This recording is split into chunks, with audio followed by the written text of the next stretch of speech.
Pinag-iisipan pa raw ni Senador Ronald Bato de la Rosa kung kailan niya ihain ang resolusyon na kanyang binuo na naglalayo namang i-dismiss ang impeachment case laban kay Vice President Sara Duterte. Ito'y dahil mayroon pa raw ibang senador ang nagsasagawa rin ng kani-kanilang draft na ayon sa kanya ay nasa 3 senador pa bagamat tumagi siyang pangalan ng mga ito. Ipafile niyo po sa file niyo po. Tingnan po, i-evaluate ko pa. Kasi yung iba, merong namang ibang draft yung iba. Ang iba mga kasama namin, may mga ibang draft.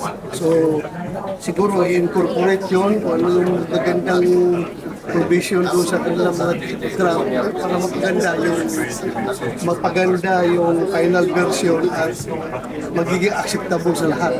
Matatandaan bago aminin ni De La Rosa na galing sa kanyang opisina ang resolusyon ay sinabi ni Senate Minority Leader Coco Pimentel na malayong posibilidad na totoo ito dahil maliraw ang nakasaad na logic at hindi rin pawang tama ang mga constitutional provision na nakalagay dito.